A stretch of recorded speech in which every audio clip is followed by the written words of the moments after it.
So this is our benthic respirometer lander, and it's a lander that sinks down to the seafloor where it measures respiration, which is basically the breathing of all the organisms in the sediments. So these white boxes are chambers, and their chambers are pushed down by a motor into the sediment, so it seals off a part of the environment.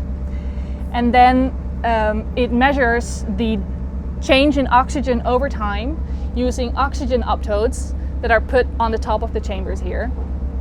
We also inject a little bit of labeled food, and then when the organism starts processing that food, they start eating it and they assimilate it, meaning that they put it into their tissues.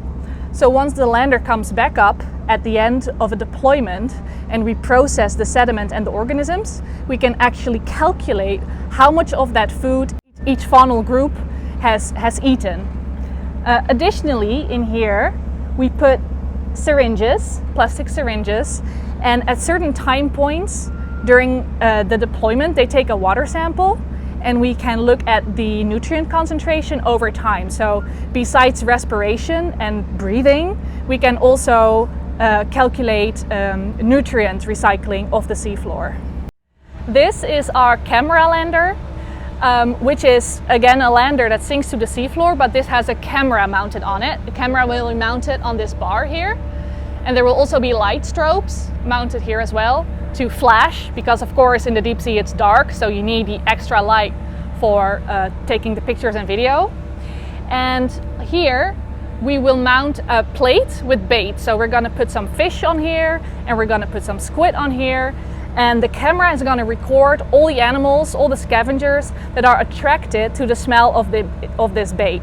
And by using two different baits, we can look at what the difference is in the types of scavengers that are attracted to different types of food falls, basically, because the type of food fall that we're expecting under future climate scenarios will be a little bit different from what we have now.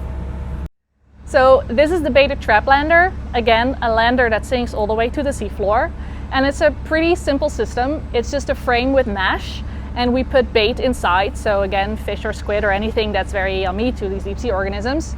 Then when they detect the bait, they swim into the trap through these openings, but as you can see it's very difficult for them to then exit the trap, so they will be trapped into here.